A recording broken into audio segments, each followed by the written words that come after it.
उसका तैयार होना और उसके ठुमके, और माता पिता बड़े गर्व से वीडियो बनाते हैं, हमारी लड़की नाच रही है, हमारी लड़की नाच रही है, बड़ा खुश हो रहे हैं। वो ये नहीं देख रहे हैं कि क्या हो रहा है। 12 साल, इतनी स्थिति खराब है, मैं सही बोल रही हूँ। हमारी उम्र के लोग सुने, जिस उम्र में बच्चों के दूध के दांत टूटा करते थे, आज उस उम्र में बच्चों के दिल टूटने लगे हैं। इससे बड़ी दुर्भाग्य की बात और क्या होगी। छोटे छोटे बच्चे बच्ची कहाँ, बचपन कहाँ है आज, बताओ मेरे को आप। 15 साल की लड़की तो बहुत बड़ी बात है आज की तारीख में। अगर मैं गलत बोल रही हूँ तो मेरे को अभी रोक देना आप। 15 साल की लड़की के हाथ में भी अगर मोबाइल है तो अगर वो बहुत अच्छे परिवार से है तब तो मामला एकदम ठीक है, लेकिन अगर थोड़ा भी माता पिता का ध्यान इधर उधर हुआ तो नजर हटी, अब बड़ी समस्या है भाई। कहाँ कहाँ बचाओगे आप। एक अनपढ़ माँ क्या जाने कि पासवर्ड खोलना क्या होता है। मैं तो कड़वा बोलूंगी शुद्ध रूप से। एक अनपढ़ माँ को थोड़ी मालूम है कि पासवर्ड का मतलब क्या होता है लड़की के मोबाइल में। एक अनपढ़ पिता क्या जाने कि 18 साल का लड़का उसके मोबाइल में क्या देख रहा है रात को 1:30 बजे। क्या बात कर रहे हो आप। इतनी स्थिति खराब कर रखी है इन लोगों ने। माँ थाली लेके घूम घूम के आती है, मेरे लड़के ने 2 दिन से रोटी नहीं खाई, पता नहीं क्या हुआ, पता नहीं क्या हुआ। अभी इसको क्या मालूम कि क्या हुआ। इधर माँ परेशान है कि मेरे लड़के ने भोजन नहीं किया, और इधर लड़का मोबाइल चेक कर रहा है बार बार कि बाबू ने खाना खाया कि नहीं खाया, क्योंकि इधर से उसको उधर से मैसेज नहीं आया ना। ओरिजिनल बता रही हूँ बात आपको मैं, ओरिजिनल है ये। उसको उधर का इंतजार है कि उधर 1-2 दिन की लड़की, मतलब वो 2 दिन उसको मिले नहीं हुए और 2 दिन उसको मैसेज नहीं करे तो ये खाना पीना छोड़ देता है। 2 मिनट भी नहीं सोचता है कि 18 साल से जो माँ मुझे पाल रही है उसके दिल पर क्या बीतेगी जब मैं उदास होकर के घर जाऊंगा, या मैं आत्महत्या कर लूंगा, या जब मैं अपनी जिंदगी को खराब कर लूंगा, तब माँ क्या सोचेगी। क्या मैं गलत बोल रही हूँ। आज बच्चा जब नहीं रोटी खाता ना ढंग से तो माँ को लगता है बीमार है। बीमार तो है लेकिन बीमारी दूसरी लगी है उसको। उधर उसका ध्यान है मैसेज में, टिनिंग टिनिंग 2-2 मिनट पे चेक करता है वो कि मैसेज आया कि नहीं आया। ये हकीकत है। माँ बाप तो भोले भाले, किसान लोग क्या जाने मोबाइल का मतलब। अनपढ़ माँ क्या जाने मोबाइल। माता, यहाँ पर बहुत माताएं ऐसी होगी जिनको मोबाइल चलाना नहीं आता होगा। कई माताएं ऐसी बैठी है यहाँ जिनको मोबाइल चलाना नहीं आता है। सुन लेना, जिन माताओं को मोबाइल ढंग से चलाना नहीं आता है, जिन माताओं को मोबाइल अच्छे से आज के समय में चलाना नहीं आता है, उनको अपना घर और परिवार चलाना बहुत अच्छे से आता है, इसलिए उनको मोबाइल चलाना नहीं आता है। मतलब थोड़ी है कि तुम मोबाइल चला लेते हो तुम पढ़े लिखे हो गए, नहीं। ये सब बातें हैं, देखो मैं ज्यादा नहीं करती हूँ इन पर बातें आजकल, लेकिन दिखता है तो मैं क्या करूँ, बहुत तकलीफ होती है। इतना चरित्रहीनता आ गई है मोबाइल की वजह से और टीवी की वजह से। पर मैं तो किसी को दोष क्यों दूं। आप थोड़ा सा गांधारी ना बने, पट्टी खोलकर रखें। अपनी लड़की से पूछना होगा आपको कि बेटा क्या बात है। अपने बेटे से भी आपको इतना ही पूछना पड़ेगा, बेटा क्या बात है। बच्चों को स्वतंत्रता देनी चाहिए, लड़की को स्वतंत्रता देनी चाहिए, लेकिन लड़की की स्वतंत्रता कभी भी आपकी मर्यादा की रेखा से बाहर नहीं जानी चाहिए। पार्वती जी कहती है, आज आप कह रहे हैं मेरे साथ चल दो, ठीक है। मेरे माता पिता तो समझ भी लेंगे कि ठीक है, तब कर रही थी चली गई। कॉलेज में एक साथ पढ़ते थे चली गई, कोचिंग में एक साथ पढ़ते थे पसंद कर लिया चली गई, बेंगलोर में एक साथ नौकरी करते थे चली गई, वहीं पसंद कर लिया, 2.5 साल के बाद वापस आ गई। यही तो हो रहा है, 2.5 साल के बाद वापस आ गई कोर्ट केस करके। बोले नहीं जम पाया मामला, क्यों?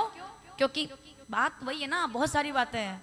शादी हो जाती है, लव मैरिज जिसको कहते हैं। एक लड़की जो आधे घंटे के लिए मिलती है कॉफी शॉप में एक लड़के से, वास्तविकता है, तब दोनों को एक दूसरे को पसंद करते हैं, साथ रहना अच्छा लगता है, भाग करके शादी भी कर लेते हैं। लेकिन जब 24 घंटे एक दूसरे को देखना पड़ता है और बिना मेकअप के वो चेहरा सुबह सामने आता है रोज, जो आधे घंटे के लिए मिलती थी तो पूरा लीपा पोती करके आती थी, अब जिंदगी भर के लिए आ गई है सामने, तो अब तो वो रोज मेकअप भी नहीं करती, अब तो वो अपने असली रूप में। अब लड़का या लड़की जो भी हो, शरीर का जो आकर्षण है खत्म हो जाता है, विवाह नहीं रहता, ना प्रेम रहता है ना विवाह रहता है। इसके लिए जरूरी है परिवार में अंकुश हो, परिवार में संस्कार।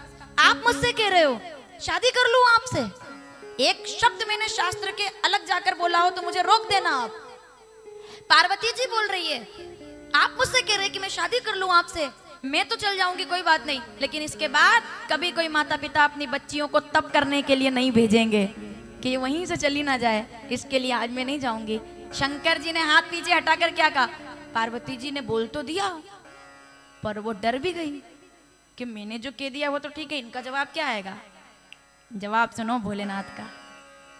पार्वती तुम धन्य हो, धन्य हो, धन्य हो। तुम अगर आज हाथ बढ़ा देती ना तो मैं तुमको लेकर जाता ही नहीं, क्योंकि जो बेटी अपने माँ बाप की नहीं हुई वो मेरी तो कभी, एक लड़की जो अच्छी बेटी नहीं बन सकती वो एक अच्छी पत्नी कभी नहीं बन सकती है। इसके लिए आज मैं तुम्हें लेने नहीं आया था, मैं तो परीक्षा करने आया था कि तुम बेटी कैसी हो। इसके लिए मैं तो कहता हूँ जाओ अपने माता पिता से जाकर कहो तैयारी करें, मैं बारात लेकर आ रहा हूँ। कितनी गजब की कथा है। पार्वती जी सम्मान से घर आकर कहती है पिताजी, बस इतना कहा, पिता समझ गए। अब सोचो हिमालय के यहाँ शादी है, सब नदियां आ गई, कुआसियां कौन है उनके यहाँ की? गंगा यमुना। क्या बात है, मणियां सज गई, बारात तैयार हो गई। इधर पार्वती जी तैयार है, उधर शंकर जी तैयार हो गए। शिवई शंभुगन करई सिंगारा, जटा मुकुट अहि मोर सवारा। क्या भाई, कौन सा भजन लेना? क्या है वो? नगर में जोगी कर लेंगे, अभी तो विवाह वाला अपने। तो शंकर भगवान की बारात तैयार हो। अब बारात तो सुनो, बारात तैयार हुई, दूल्हा तैयार नहीं हुआ। दूल्हे तो बैठे हुए राम राम राम। एक लड़के की शादी होती है अगर, तो वो भी 3 दिन पहले तो फेशियल करा के तैयार हो जाता है, भले यूं डब्बू हो वो, यूं भले मुंह भी नहीं धोता हो। माताएं कहते कहते रह जाती है कि बेटा मुंह तो धो ले, यूं भले ही डब्बू हो। यहाँ कितनी माताएं ऐसी बैठी होगी जो अपने बच्चों से केवल इस बात पे लड़ती होंगी कि बेटा आज तो शेविंग कर ले, कम से कम आज ढंग से हो जा, तू आज तो व्यवस्थित हो जा। ऐसी माताएं बैठी होंगी यहाँ। और उनका वो डब्बू बेटा जो मतलब ढंग से मुंह भी नहीं धोता होगा, वो भी शादी करने जाता है तो 3 दिन फेशियल कराता है, एकदम राजा बाबू। चला है ऐसा छेला, करता है छेला, और जोड़ी है नेले पे धेला। बताओ आप, देखो ये कद्दू, वो बेटा घोड़े पे होके सवार। तो जब ये स्थिति है, शंकर जी तो कर्पूर गौरम थे, उनने कोई श्रृंगार नहीं किया, पार्लर नहीं गए वो। उधार का मेकअप कभी नहीं होना चाहिए, जैसा हूं वैसा हूं, जैसे हो वैसे रहो ना, क्या दिक्कत है।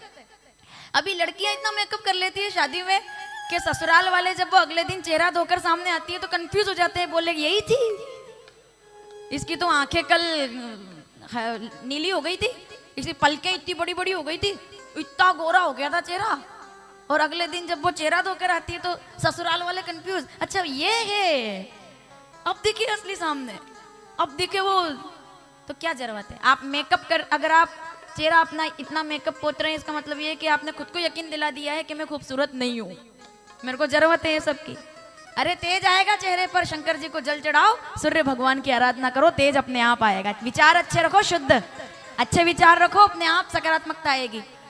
यही तो है सब, और क्या है। हार्मोन्स वाली बात है, विचार अच्छे रहेंगे तो तेज आएगा अपने आप।